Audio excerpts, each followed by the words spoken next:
اعوذ باللہ من الشیطان الرجیم، بسم اللہ الرحمن الرحیم۔ ایاما معدودات فمن کان منکم مریضا او علی سفر فعدۃ من ایام اخر۔ محترم حاضرین جمعہ، بزرگان دین، نوجوان دینی ساتھیوں، پیارے بچوں اور عزیز ماؤں بہنوں، اللہ رب العالمین کا شکر و احسان اس بات پر ہم کو ادا کرنا چاہیے کہ وہ مبارک گھڑیاں، وہ مبارک دن، وہ مبارک مہینہ جس کو نیکیوں کا موسم بہار بجا طور پر کہا جا سکتا ہے، ہمارے قریب آنے والا ہے۔ انشاءاللہ تعالی وہ ہمارے اوپر سایہ کرے گا اور اللہ کی توفیق سے، اس کی نصرت اور تائید سے ہم نیک اعمال انجام دیں گے۔ حاضرین، رمضان المبارک کا مہینہ دراصل ہمارے درمیان ایک فیسٹیول کی حیثیت رکھنے لگا، ایک طرح سے وہ مہینہ رسم و رواج کی حیثیت رکھنے لگا، یعنی جس طرح سے لوگ رسم و رواج کا اہتمام کرتے ہیں، کوئی رسم آتی ہے، کوئی رواج آتا ہے، کوئی تاریخ آتی ہے، اس کو منا لیا، لیکن اس کے پیچھے کیا مقصد ہے اس کو غور نہیں کیا جاتا۔ تو ہو بہو یہی کیفیت ہمارے یہاں، خصوصی طور پر مسلمانوں میں نوجوانوں کے یہاں یہ بات بڑھ چڑھ کر ان کے دلوں پر چھا رہی ہے اور یہ احساس دلا رہی ہے کہ ان کے یہاں پر رمضان کی حیثیت ایک رسم اور ایک رواج سے بڑھ کر کچھ نہیں ہے۔ وہ رمضان کو، جب رمضان آتا ہے تو اس کا بہترین طریقے سے استقبال کرتے، پہلی جو رات ہوتی ہے، پہلا جو دن ہوتا ہے روزے کا، بڑی دھوم دھام سے منایا جاتا ہے اور بڑی ہی تیاری اور جوش و خروش کا مظاہرہ کیا جاتا ہے، بہت سے اہتمامات کیے جاتے ہیں، ایسی چیزیں کی جاتی ہیں جو سابقہ دنوں میں نہیں کی جاتی۔ لیکن اسلام کا مزاج یہ نہیں ہے۔ اسلام ان چیزوں کو رسم و رواج کی نظر سے نہیں دیکھتا۔ اسلام ان دنوں کو ایک رواج کی حیثیت سے نہیں دیکھتا کہ وہ دن آئے اور ہم اپنے منمانے طریقے سے ان کو گزاریں اور پھر وہ دن چلے جائیں اور ہمارے اوپر اس زندگی کا کوئی فرق نہ پڑے، ہماری زندگی پر ان دنوں کا کوئی فرق نہ پڑے۔ اسلام کا نظریہ، اسلام کا مزاج یہ نہیں ہے، بلکہ اسلام ہمیں ان مہینوں کے بارے میں، ان دنوں کے بارے میں سکھاتا یہ ہے کہ یہ ہمارے لیے ایک طرح سے ٹریننگ کورس ہے۔ ہمیں ان دنوں کے اندر اپنی ٹریننگ کرنی ہے تاکہ جو باقی کے دوسرے دن ہیں ان میں بھی ہم اسی لحاظ سے سیدھی راہ پر چلیں۔ اگر ہم نے رمضان میں عہد کیا ہوتا ہے، رمضان میں اپنے آپ کو پابند کیا ہوتا ہے نماز کا، زکوٰۃ کا، صدقات اور خیرات کا، اچھائی کرنے کا، برائیوں سے بچنے کا، تو اسلام یہ نہیں کہتا کہ رمضان گزرنے کے بعد ان ساری چیزوں کو ترک کر دیا جائے، بلکہ اسلام تو یہ کہتا ہے کہ ان چیزوں کو رمضان میں اچھی طرح سے کرنے کے بعد کے دنوں میں بھی ہمارے اوپر اس زندگی کا اثر ہونا چاہیے۔ وہ جو دن ہم نے گزارے ہیں ان کا اثر ہمارے اوپر ہونا چاہیے۔ اس کے لیے سب سے پہلے تو اپنی نیتوں کو خالص کرنا ہے۔ رمضان آ رہا ہے، رمضان کا استقبال اگر ہمیں کرنا ہے تو اس کے اندر اپنی نیت کو خالص کرنا ہے کہ رب العزت کے لیے، اس کی رضا کے لیے، اللہ رب العالمین کی جنت کو پانے کے لیے، جہنم سے بچنے کے لیے ہمیں رمضان کا استقبال کرنا ہے۔ اس کے اندر جو بھی عبادتیں فرض کی گئی ہیں وہ اس نیت سے ادا کرنی۔ رمضان دراصل تطہیر کا، تزکیے کا، صفائی کا، انسان کے نفس کو گندگی سے پاک کرنے کا، اس کے باقی کی زندگی کو صاف کرنے کا، تاکہ وہ اگلی زندگی عمدہ اور اچھے طریقے سے گزارے، اس مقصد سے رمضان آتا ہے۔ رمضان میں خاص عبادت اللہ رب العالمین نے جو مسلمانوں پر فرض کی، روزے کی عبادت، اس کا جو مقصد بتایا گیا، اس کا جو لب لباب اور خلاصہ بتایا گیا، وہ یہ کہ ہم اپنے آپ کو پاک کریں، اپنے نفس کو، اپنے باطن کو، اپنے اندر کو پاک کریں۔ ہمارا جو ظاہر ہے، ہمارا جو چہرہ مورا ہے، وہ اس سے زیادہ پاک ہمارا باطن ہونا چاہیے۔ اللہ رب العالمین نے ارشاد فرمایا کتب علیکم الصیام کما کتب علی الذین من قبلکم لعلکم تتقون، کہ روزے تمہارے اوپر فرض کیے گئے ہو بہو اسی طرح جس طرح سے پہلے لوگوں پر فرض ہوئے تھے، تاکہ تمہارے اندر تقوی آ جائے، تاکہ تم متقی اور پرہیزگار بن جاؤ۔ تقوی دراصل لفظ تو بہت بار سنا جاتا اور یہ سننے کے بعد ہمارے دل پر وہ اثر نہیں ہوتا جو لفظ تقوی کا ہونا چاہیے، جو لفظ تقوی کا خلاصہ ہے، جو لفظ تقوی کا مطلب ہے، وہ ہمارے دل پر اثر نہیں کرتا، کیونکہ عادی ہو چکے ہیں ہمارے کان اس بات کو سننے کے، ہماری آنکھیں اس بات کو پڑھنے کے عادی ہو چکی ہیں، تقوی تقوی تقوی۔ لیکن تقوی ہے کیا؟ دراصل قرآن مجید میں تقوی کو تقریباً 5 معنوں میں استعمال کیا گیا۔ آپ دیکھیں قرآن مجید میں تقوی کو 5 جو معنوں میں استعمال کیا گیا ہے، اس میں سے ایک ہے عبادت کا معنی، ایک ہے اخلاص کا معنی، ایک ہے توحید کا معنی، ایک ہے خوف کا معنی، اور ایک ہے برائیوں سے بچنے کا معنی۔ ہم تقوی کا جب ترجمہ کرتے ہیں تو برائیوں سے بچنا دراصل اس کا ترجمہ کیا جاتا ہے، حالانکہ تقوی کا مطلب صرف برائی سے بچنا نہیں ہے۔ قرآن کے الفاظ یہ واضح کرتے ہیں کہ تقوی کے اندر توحید بھی ہے، اخلاص بھی ہے، تقوی ہی کے اندر عبادت کے تمام معنی و مفہوم آ جاتے ہیں۔ دراصل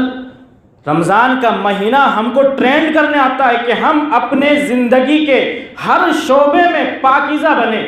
ہماری زندگی کا ہر شعبہ صاف ستھرا رہے۔ ایسا نہیں کہ عبادت کے شعبے میں تو ہم بہت بہتر ہیں، لیکن اخلاقی شعبہ، اخلاقی گراوٹ اس قدر کہ غیر مسلم بھی ہمارے اخلاق دیکھ کر شرما جائے۔ یہ کئی سال پہلے کی بات ہے جو ہم نے اپنے کانوں سے سنی ہے کہ مسلمان قوم غیر مسلموں سے زیادہ جھوٹ بولنے والی، تجارت کے معاملے میں غیر مسلموں سے زیادہ دھوکہ دھڑی کرنے والی، اور اخلاقیات کے معاملے میں، گالی گلوچ کے معاملے میں صفحے اول میں نظر آتی۔ تو تقوی صرف عبادت کی حد تک رکنے کا نام نہیں ہے، بلکہ تقوی ہر چیز میں، عبادات میں بھی، اخلاق میں بھی، معاملات میں بھی، دین کے ہر شعبے میں تقوی کا دخل موجود ہے۔ تقوی دراصل ڈھال کو کہا جاتا ہے، اسی سے لفظ بنا وقایا۔ جب کوئی ناپسندیدہ چیز ہو، اس کے سامنے ہم کسی چیز کو آڑ بنا دیتے ہیں، وہی تقوی ہے، وہی چیز ڈھال ہوتی ہے۔ تو ہر ناپسندیدہ چیز جس کو شریعت نے منع کیا ہے اس سے رک جانا، یہ تقوی ہے، اور ساتھ ہی ساتھ اس کام کو کرنا جس کام کو کرنے کا حکم ہے، یہ بھی تقوی میں شامل ہے۔ تعریف کرتے ہوئے کہتے ہیں التقوی الخوف من الجلیل والعمل بالتنزیل والاستعداد لیوم الرحیل، کہ تقوی کہا جاتا ہے اللہ رب العالمین سے ڈرنے کا نام، ساتھ ہی ساتھ جو بھی ہمارے اوپر نازل کیا گیا قرآن مجید کی شکل میں اس پر عمل کرنے کا نام، اور ساتھ ہی ساتھ قیامت والے دن کی تیاری کا نام۔ تقوی کے مزید معنی اور مفہوم میں ابو ہریرہ رضی اللہ تعالیٰ عنہ کی روایت بطور خاص پیش کی جاتی، اس سے بھی ہم سمجھ سکتے ہیں کہ تقوی کا اصل مطلب کیا ہے، اصل معنی کیا ہے۔ ابو ہریرہ رضی اللہ تعالیٰ عنہ سے ایک شخص آ کر سوال کرتا ہے کہ یہ تقوی کیا چیز ہے۔ جیسے آج کل ہم سنتے ہیں لفظ تقوی، لیکن اس کا مطلب اور مفہوم ہمیں صحیح سے سمجھ نہیں آتا، تو اسی طرح ایک شخص ابو ہریرہ رضی اللہ تعالیٰ عنہ کے پاس آیا، سوال کیا کہ یہ آخر تقوی ہے کیا۔ قرآن مجید میں اس کی اتنی زیادہ آیات ہیں، اتنا زیادہ تذکرہ، تقریباً 150 سے زیادہ مقامات پر اس کا لفظ موجود ہے، اور معنی یعنی الفاظ نہیں ہے، لیکن تقوی کا مطلب ہے اس کے علاوہ وہ آیات ہیں۔ 150 سے زائد الفاظ میں تقوی کا لفظ مینشن۔ تو اس شخص نے پوچھا کہ یہ تقوی ہے کیا۔ ابو ہریرہ رضی اللہ تعالیٰ عنہ نے فرمایا کیا تمہارا گزر کبھی ایسی گھاٹی سے ہوا، ایسے راستے سے ہوا، ایسی سڑک سے ہوا جہاں پر کانٹے بچھے ہوں، جس میں کانٹا موجود ہو؟ اس شخص نے فرمایا کہ ہاں ایسا ہوا۔ تو ابو ہریرہ رضی اللہ تعالیٰ عنہ نے فرمایا ایسے میں تم کیا کرتے ہو ایسے میں؟ اس نے فرمایا اذا رأیت الشوک عدلت عنہ او جاوزته او قصرت عنہ۔ اس شخص نے کہا کہ اگر میں نے کانٹا دیکھ لیا تو یا تو میں اس سے بچ کر چلتا ہوں، یا اس کو پار کر کے چلتا ہوں، یا ان دونوں میں سے کوئی کام نہیں ہے، ناممکن ہو، یعنی نہ تو اس سے بچنا ممکن ہو اور نہ ہی اس کو پار کرنا ممکن ہو، ایسے میں وہ راستہ میں تبدیل کر دیتا۔ تو تقوی دراصل اسی چیز کا نام ہے۔ اسی بات کو ہم اپنی زندگی کے اوپر ڈھال کر سمجھیں کہ ہماری زندگی میں رکاوٹیں آتی ہیں، اور آنی ہی ہے، ایک مومن کو آزمایا جاتا ہے، ہر طریقے سے آزمایا جاتا ہے۔ کبھی کبھی اس کی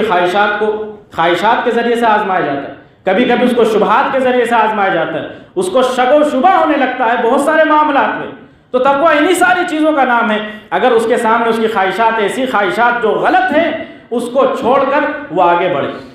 کوئی ایسی رکاوٹ ہے جو اس کے دین پر عمل کرنے میں رکاوٹ بن رہی ہے، آڑ بن رہی ہے، اس چیز کو چھوڑ کر آگے بڑھ جائے۔ کوئی شبہ کی چیز ہے، اس شبہ کی چیز کو چھوڑ کر ایسی چیز اپنائے جس کے بارے میں کوئی شک و شبہ نہ ہو۔ اپنی تمام زندگی پر اس کو لاگو کریں، اپنی تمام زندگی کو اس کا آئینہ دار بنائیں کہ ہماری زندگی اور ہماری زندگی کا ہر لمحہ اس بنیاد پر چلے کہ ہم اللہ رب العالمین سے ڈرنے والے، اللہ رب العالمین کا نگرانی کا خوف کہ اللہ رب العالمین ہمارے ساتھ ہے، ہمیں دیکھ رہا ہے، یہ ساری کی ساری چیزیں ازبر کر کے رکھیں تاکہ صحیح معنوں میں آپ متقی و پرہیزگار بنیں۔ رمضان اس لیے آتا ہے تاکہ ہم اپنی ٹریننگ کریں، رمضان اس لیے آتا ہے تاکہ ہم اپنے آپ کو تیار کریں. رمضان اسی لیے آتا ہے کہ رمضان کے بعد کی زندگی ہماری اسی انداز سے پاک صاف اور صفائی ستھرائی کے ساتھ گزرے جس طرح سے ہمارا رمضان گزرتا. حاضرین گرامی قدر، اسی طرح ایک شاعر کا کہنا ہے خلص الذنوب صغیرہا و کبیرہا ذاق التقی واصنع کماش فوق ارض الشوک یحذر ما یری، کہ چھوٹا گناہ ہو یا بڑا گناہ، ان سارے گناہوں کو چھوڑنا یہ تقوی کا دراصل حقیقی مفہوم ہے. انسان کسی گناہ کو چھوٹا نہ سمجھے، کسی برائی کو چھوٹی برائی نہ سمجھے. یہ نہ سمجھے کہ میں نے فلاں کو تو جھڑک دیا تھا، اس کو ڈانٹ دیا تھا، اس کی بے عزتی کر دی تھی، اس کے ساتھ کچھ اخلاقی مروت کے خلاف کام کر دیا تھا. اگر یہ سمجھتا کہ یہ چھوٹی موٹی چیزیں ہیں تو پھر ابھی تقوی اس کے دل میں صحیح طور پر نہیں بیٹھا. اگر کسی انسان کے ساتھ اس نے غلط کیا ہو اور اس کا دل نہ تڑپے، کسی انسان کو وہ انسان حاجت اور ضرورت میں محسوس کرے لیکن اس کی ضرورت پوری نہ کرے، کسی انسان کو وہ ایسے رویہ اس کے ساتھ ایسا اخلاق اپنائے جو اس کو تکلیف دینے والا ہو، اس کی آنکھوں میں آنسو لانے والا ہو، اس کے دل کو توڑنے والا ہو اور اس کی زبان سے بد دعا کے الفاظ نکلوانے والا ہو، اگر کوئی رویہ ایسا اختیار کرتا ہے تو سمجھ لیجئے ابھی تقوی کا معنی مفہوم پورا نہیں ہوا. اگر اخلاقی گراوٹ ہے آپ کے اندر، چاہے تجارتی معاملات ہو، آپ کے بزنس کے معاملات ہو، اس میں دھوکہ دھڑی کا معاملہ ہو، خیانت کا معاملہ ہو، جھوٹ اور فریب کا معاملہ ہو، اگر یہ جاری ہے تو ابھی تقوی کا مفہوم پورا نہیں ہوا. چاہے رمضان کے مکمل 30 روزے مکمل پریشانی اور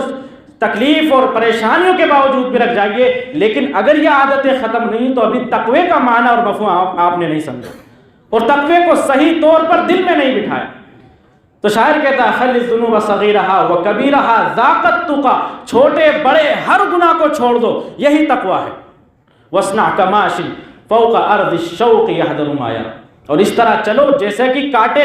دار راستے پر آپ چل رہے ہو، جو دیکھ رہے ہو اس سے ڈر کر، اس سے بچ کر، اپنے دامن کو بچا کر چلتے ہو، اس طرح سے زندگی کو گزارو. یہ تقوی کا حقیقی مفہوم ہے. اللہ کے نبی صلی اللہ علیہ وسلم نے ایک حدیث میں بھی ارشاد فرمایا التقوی ہا ہنا اشار الی صدری 3 مرات. اللہ کے نبی نے تقوی کا مفہوم بتاتے ہوئے یہ بھی کہا کہ تقوی دراصل دل کی کیفیت کا نام ہے. تقوی دل میں ہوتا ہے. 3 بار آپ نے کہا کہ تقوی یہاں ہے، تقوی یہاں ہے، تقوی یہاں ہے. آپ نے ایک حدیث میں فرمایا اپنے دل سے فتویٰ پوچھو، اپنے دل سے پوچھو. انسان جب دلی طور پر اپنے اندر جھانک کر صحیح انداز سے اپنے دل سے سوال کرتا ہے تو یہاں سے بالکل صحیح جواب آتا ہے. وہ لوگوں سے زبانی طور پر سوالات پوچھ کے مطمئن ہو جائے یہ بات اور ہے، وہ اپنے سوال کو الگ انداز میں پیش کرے اور اس کا جواب وہی آئے جو وہ چاہتا ہے یہ بات اور ہے. لیکن جب وہ اپنے دل سے سوال کرنے جائے کہ میرا دل کیا کہتا ہے تو دلی طور پر جو جواب آتا ہے وہ صحیح ہوتا ہے. تقوی یہاں ہے، اللہ کے نبی صلی اللہ علیہ وسلم نے واضح کر دیا. کوئی انسان یہ نہ سمجھے بظاہر شکل و صورت میں مسلمان نظر آ رہا ہے، چہرہ مہرہ مسلمانی ہے، مومنانہ ہے، نمازوں میں بھی صف اول میں ہے، سب کچھ ٹھیک چل رہا ہے، لیکن اس کا دل اگر صاف نہیں ہے، اگر دل کے اندر صفائی نہیں ہے، دل کا تزکیہ نہیں کیا، دل میں تقوی شامل نہیں کیا تو پھر اس کا ایمان لانا بھی مکمل نہیں ہوا. وہ بظاہر چاہے جتنا ہی حسین و خوبصورت ہو، اگر اس کا دل خوبصورت نہیں ہوا تو پھر اس کو کچھ فائدہ نہیں ہوا ان عبادات کا جن کو اللہ رب العالمین نے بطور خاص اس کی وجہ نہیں بتائی. کتب علیکم الصیام کہ روزے اسی لیے فرض کیے گئے تاکہ تمہارے اندر تقوی آ جائے، تاکہ تمہارے اندر خوف آ جائے، تاکہ تمہارے اندر پرہیزگاری آ جائے. اللہ رب العالمین نے قرآن مجید میں بارہا اس لفظ کو استعمال کیا. تو حاضرین، جو بھی رمضان کے دن آنے والے ہیں جتنے بھی میسر ہوں، اللہ کرے کہ مکمل مہینہ ہم کو میسر ہو تاکہ ہم ان لوگوں میں بن جائیں جو اللہ رب العالمین کے سعادت مند لوگ. تو اگر یہ مہینہ آئے تو اس مہینے کو رسم و رواج کی نگاہ سے نہ دیکھیں کہ مہینہ جس طرح ہر سال آتا ہے ہم نے اس مہینے میں روزے رکھے، عبادتیں کی، لوگوں کو کھلایا پلایا، افطاری کا اہتمام کیا، سحری کا اہتمام کیا، مہینہ گزر گیا اور ہماری زندگی پہ کوئی اثر نہ ہوا. ایسا مہینہ یہ نہیں ہونا چاہیے. بلکہ اللہ کے نبی صلی اللہ علیہ وسلم کی احادیث پر غور کریں جس میں آپ صلی اللہ علیہ وسلم نے روزے کے بارے میں، قیام اللیل کے بارے میں، شب قدر کے قیام اللیل کے بارے میں ترغیب دی. اس حدیث میں، ان تمام حدیثوں میں ایک لفظ تھا ایمان و احتسابا غفر له ما تقدم من ذنبه، کہ ایمان اور ثواب کی نیت سے من صام رمضان ایمانا و احتسابا، کہ جس نے رمضان کے روزے رکھے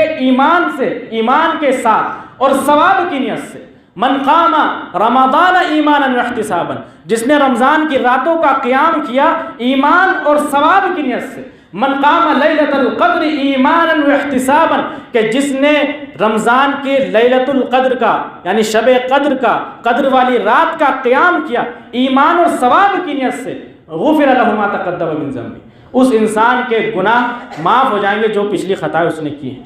تو ان سب حدیث میں دیکھیے کہ اللہ کے نبی بطور خاص زور دے رہے ہیں، ایمان کے بعد ذکر کر رہے ہیں کہ ثواب کی نیت انسان کی ہونی چاہیے، ثواب کی نیت ہونی چاہیے۔ اس کو رسم و رواج سے کاٹ کر کے رکھ دیا گیا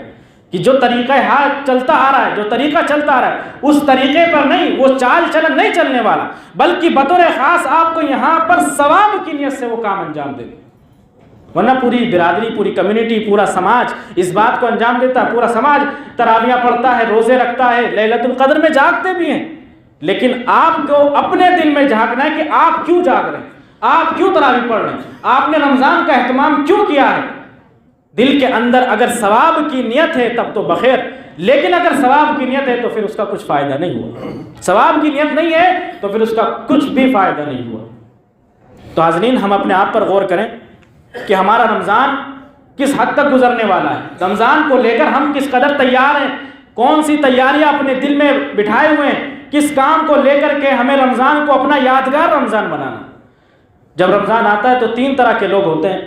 ایک تو وہ لوگ جو رمضان میں روزے وغیرہ سب کا اہتمام کرتے ہیں، جس طرح پہلی کی زندگی تھی اگلی بھی زندگی ان کی ایسی رہنے والی۔ ایک وہ شخص ہوتا ہے جو رمضان سے پہلے کمزور ہوتا ہے، لیکن رمضان میں آ کر اس قدر محنت اور مشقت کرتا ہے اور صحیح معنوں میں محنت کرتا ہے کہ رمضان کے بعد کی زندگی پر بھی اس کا اثر دکھائی دیتا ہے۔ اور ایک شخص وہ ہوتا ہے جو رمضان سے پہلے بھی فاسق و فاجر تھا، رمضان میں آیا تو فسق و فجور میں مزید بڑھ گیا، کیونکہ رمضان میں فارغ وقت اس کے پاس، خالی وقت اس کے پاس، اس کے باوجود بھی اس نے فسق و فجور کو کم کرنے کی بجائے، گناہ کے کام کم کرنے کی بجائے اور اضافہ کرتا گیا۔ ایسے بھی لوگ پائے جاتے ہیں۔ تو ان میں سے آپ کو کون سا شخص بننا ہے، یہ آپ کو طے کرنا ہے۔ آپ کو طے کرنا ہے کہ آپ کو کون سا انسان بننا ہے۔ وہ انسان جس کے زندگی میں رمضان آئے نہ آئے اس کو کوئی فرق نہیں پڑتا، اس کی زندگی کی گاڑی جس طرح چل رہی ہے چل رہی ہے، یا ایسا انسان بننا ہے جو رمضان میں اچھے سے عبادت کر کے اپنی اگلی زندگی کو سدھارے، یا ایسا انسان بننا ہے جو رمضان میں آ کر مزید بگڑ جائے۔ ظاہر سی بات ہے، ہر مومن اور مسلمان کی خواہش یہ ہونی چاہیے کہ رمضان کو ایسا گزارنا ہے کہ ہماری اگلی زندگی پر بھی اس کا فرق پڑے، ہم سے اللہ رب العالمین راضی ہو جائے۔ اگر ایسا نہ ہوا تو یہ خود وعید کی بات ہوئی، یہ خود گناہ کا کام ہوا، اور ایسی بات ہوئی کہ جس پر نبی صلی اللہ علیہ وسلم نے لعنت بھیجی کہ جس انسان کی زندگی میں رمضان آئے فلم یغفر لہ، اور اس کی مغفرت نہ ہو، وہ اللہ رب العالمین کو راضی نہ کر پائے رمضان آنے کے بعد بھی، ایسا انسان لعنت کا مستحق ہے، اللہ کی رحمت سے دوری کا مستحق ہے۔ حاضرین، اپنے آپ کو چینج کیجئے، تبدیل کیجئے۔ رمضان کے جو دن آ رہے ہیں اس میں ایسے چیزوں کا اہتمام کیجئے جو آپ کو آگے چل کر بھی فائدہ دے۔ ایسی فضولیات میں رمضان کو خراب نہ کریں، برباد نہ کریں، بلکہ وہ ساری کی ساری چیزیں پلان کر کے رکھیں، پلاننگ کریں رمضان کو کس طرح سے گزارنا ہے۔ تراویح کا اہتمام کرنا ہے، ہمیں قرآن مجید کی تلاوت کرنی ہے، قرآن مجید حفظ کرنا ہے، یا تفسیر پڑھنی ہے، ترجمہ پڑھنا ہے، وغیرہ وغیرہ، یا ان کے علاوہ جو دینی کام نہیں ہیں وہ کس طرح ہم کو انجام دینے ہیں تاکہ کم وقت میں ہم ان تمام کام کو سمیٹ لیں اور ہم زیادہ سے زیادہ وقت رمضان میں عبادت کو دیں، اللہ رب العالمین کو راضی کرنے کے لیے دیں، ہم اپنے دین کو سدھارنے پر توجہ دیں، اپنے دل کا تزکیہ، اس کی صفائی ستھرائی پر توجہ دیں۔ اور پھر یہ بات بھی یاد رکھیں کہ جو بھی عبادتیں رمضان میں ہوں، آپ یہ بالکل پختہ ارادہ کر کے رکھیں کہ ہمیشہ ہم کو آگے بھی اس کو تیار رکھنا ہے، کیونکہ نبی صلی اللہ علیہ وسلم کی واضح حدیث ہے، اللہ کے نبی صلی اللہ علیہ وسلم نے ارشاد فرمایا ان احب الاعمال الی اللہ ما دام علیہ وان قل، کہ اللہ رب العالمین کو سب سے زیادہ پسندیدہ کام وہ لگتا ہے، سب سے زیادہ پسندیدہ کام وہ ہے جس پر ہمیشگی اختیار کی جائے، جو کنٹینیو رہے، جو جاری رہے، وَإِن قَلَّ، چاہے وہ تھوڑا ہی کیوں نہ ہو، تھوڑا ہی کیوں نہ ہو، لیکن اس کو ہمیشہ جاری رکھیں۔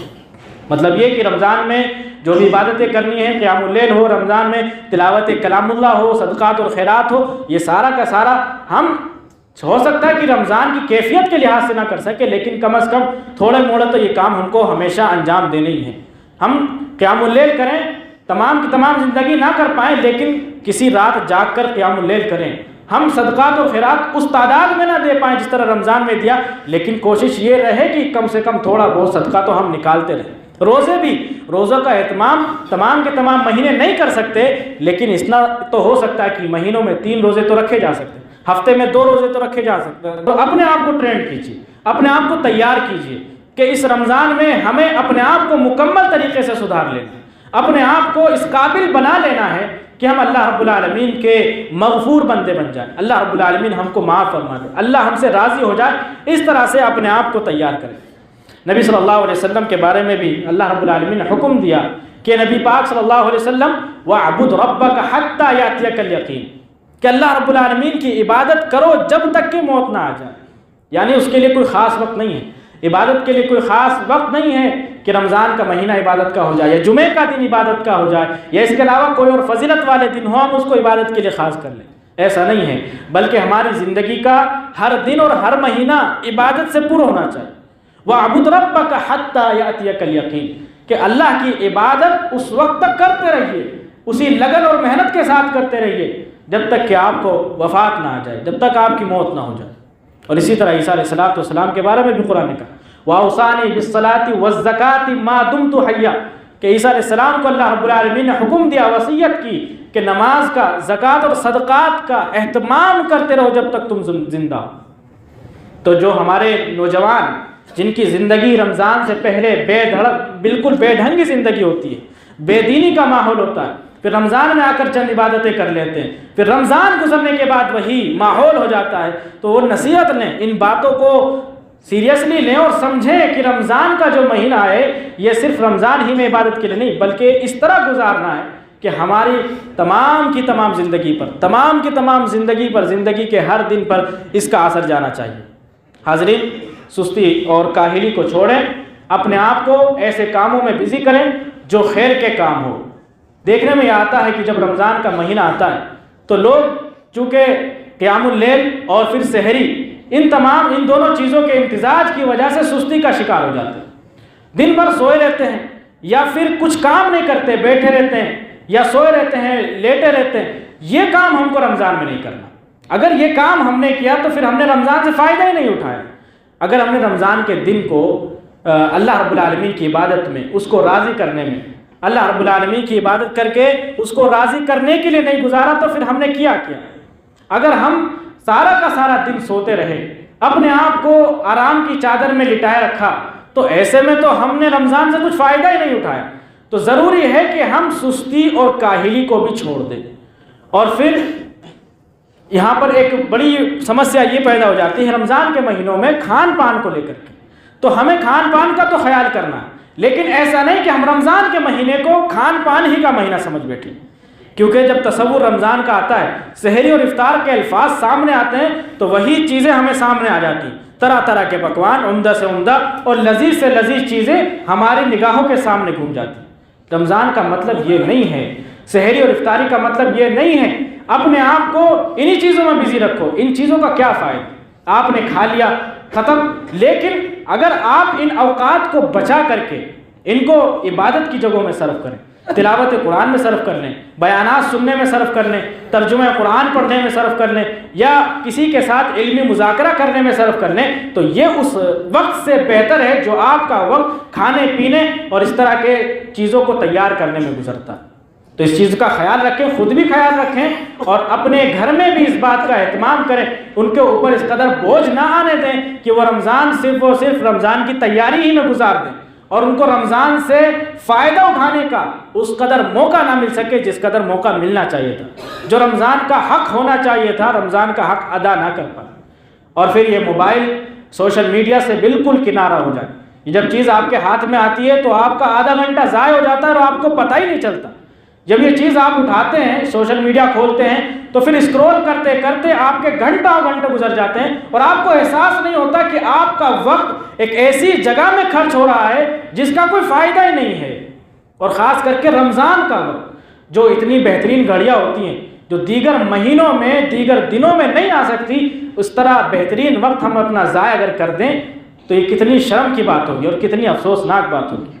اور آج تو کرکٹ کا ماحول بھی شروع ہو چکا ہے، تو نوجوانوں کو بطور خاص اس پر دھیان دینا چاہیے۔ اس طرح کے جو بھی پروگرام آتے رہتے ہیں وہ سب آپ کو بہلانے پھسلانے کے لیے آتے ہیں۔ مزے کی بات تو یہ ہے کہ یہ رپورٹ سے ثابت ہو چکا ہے کہ مسلمانوں میں بطور خاص رمضان کے اندر ان تمام بے فضول چیزوں کا، فضولیات کا استعمال زیادہ بڑھ جاتا ہے۔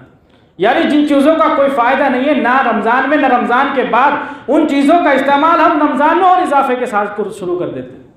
افسوس کی بات ہے، یہ رپورٹس نکل کر جب آتی ہیں تو دل آسور ہوتا ہے، خون کے آسور ہوتا ہے کہ ہم مسلمان جن کو سکھایا گیا من حسن اسلام المرء ترکہ ما لا یعنی، کہ انسان کے اسلام کا حسن یہی ہے کہ وہ لا یعنی بے فائدہ چیزوں کو چھوڑ دے، اور ہم ہی مسلمان ایسا کر رہے ہیں کہ جتنی بھی بے فائدہ چیزیں ہیں اور بطور خاص مبارک مہینے رمضان میں اس کا اضافہ ہو جاتا ہے۔ تو ہمیں اپنے آپ پر دھیان دینا چاہیے کہ ہمارے اوقات کہاں گزرنے والے، رمضان کو لے کر ہم نے کس قدر کی تیاریاں کی ہوئی ہیں اور کیا کیا ہم نے تیار کیا ہوا ہے۔ اپنے وقت کا خاص خیال رکھیں اور اپنے وقت کو ایسی چیزوں میں لگائیں جو چیز فائدہ مند ہو، جو چیز جن کا ہمیں فائدہ ملنے والا ہماری زندگی میں بھی یا آخرت کی زندگی میں بھی۔ اور یاد رکھیں یہ جو بھی وقت آپ کا ہو، چاہے رمضان کا ہو، رمضان کے بعد کا ہو، یہ وقت اللہ رب العالمین کی امانت ہے، اور جب امانت دی جاتی ہے تو اس کا سوال بھی ہوتا ہے۔ جب امانت آپ کو سپرد کی جائے، آپ اس کا صحیح طور پر خیال نہ رکھیں تو پھر اس بات پر سزا بھی ہوتی ہے۔ اللہ کے نبی صلی اللہ علیہ وسلم نے واضح انداز میں اس بارے میں ارشاد فرما دیا،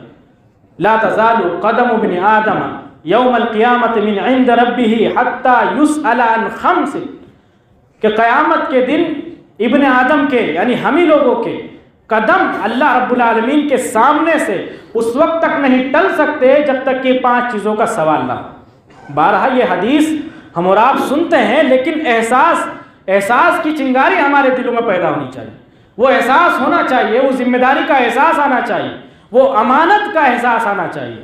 کہ ہمیں جو وقت ملا ہے یہ اس میں کچھ ہمارا رول نہیں ہے، یہ ہمارا وقت نہیں ہے، یہ اللہ رب العالمین کی امانت ہے اور ہمیں اسے خرچ کرنا ہے۔ اگر ہمیں اس کو لگانا ہے کہیں تو اللہ کی مرضی کے مطابق لگانا ہے۔ یہ احساس ہمارے اندر آئے تبھی ہم ذمہ دار بن سکتے ہیں، تبھی ہم اپنے وقت سے صحیح طور پر فائدہ اٹھا سکتے ہیں۔ اور جب ہم کو احساس ہی نہیں ہوگا کہ یہ وقت اللہ کا دیا ہوا ہے اور ہم اپنے اوقات کو ایسی چیزوں میں پھر صرف کرتے رہیں گے، جب تک کہ احساس نہیں ہوگا کہ یہ چیز ہمارے پاس امانت ہے، اللہ کی امانت ہے، تب تک کہ ہمارے اندر وہ ذمہ داری کا احساس نہیں ہوگا۔ اللہ کے نبی صلی اللہ علیہ وسلم نے فرمایا کہ قیامت کے دن اس وقت تک کوئی انسان اللہ کے سامنے سے ہٹ نہیں سکتا جب تک کہ 5 سوالوں کا جواب نہ دے دے۔ اس میں سے ایک سوال ہے عن عمرہ فیما افنا، کہ عمر اس نے کہاں خرچ کی۔ جو بھی عمر اللہ رب العالمین نے دی تھی، 20 سال کی ہو، 30 کی ہو، 40 50 یا اس سے زیادہ کی عمر، جتنی بھی عمر ہے ان ساری کی ساری عمر کے دنوں کا حساب ہونا ہے۔ دے پائیں گے آپ اور ہم حساب؟ کیا ہمارے اندر اتنی طاقت اور استعداد ہے کہ ہم اللہ رب العالمین کے سوالوں کا جواب دے پائیں؟ ایک گھڑی اور 1 گھنٹے کا حساب دینا مشکل ہو جائے گا، یہاں بات ہو رہی ہے تمام عمر کے دنوں کی، تمام عمر کے بارے میں ہم کو حساب دینا ہے۔ تو اس کے لیے کیا تیاری ہماری ہے؟ اس سوال کا جواب دینے کے لیے ہم نے اپنے آپ کو کتنا تیار کیا ہے؟ اور خاص کر کے نوجوانوں کے لیے اللہ کے نبی نے فرمایا وَعَنْ شَبَابِهِ فِيمَا أَبْلَى، انسان کی جوانی کے بارے میں سوال ہوگا کہ جوانی کس نشے میں گزار کر آیا، یا جوانی کس کام میں گزار کر آیا، کس عمل میں گزار کر آیا۔ تیاری کر سکتے کہ تصور کر سکتے ہیں آپ ان سوالوں کا جواب اللہ رب العالمین کے سامنے، اس رب العزت کے سامنے کہ جس کے سامنے انبیاء کرام کو بھی گزارش کرنے سے ڈر لگتا، جو اللہ رب العالمین کے سامنے کھڑے ہونے کی طاقت نہیں رکھتے، اور آپ سے سوال ہو کہ آپ نے اپنے دن کس حالت میں گزارے، اپنی جوانی کس حالت میں گزار کر آئے۔ یہی جواب دیں گے کہ کھیل کود میں، گیم کھیلنے میں، سوشل میڈیا چلانے میں، ایک دوسرے سے گپے لڑانے میں، غیبت کرنے میں، چغلیاں کرنے میں، ایک دوسرے کو پریشان کرنے میں، ایک دوسرے کو اخلاقی اعتبار سے ٹارچر کرنے میں کیا جواب ہوگا؟ اس جواب کی تیاری کیجیے۔ رمضان کے جو بھی دن ہیں غنیمت ہیں، امانت ہیں، اس کو اچھے انداز سے صرف کیجیے، خرچ کیجیے، تلاوت قرآن کیجیے، قرآن مجید سے جڑ جائیے،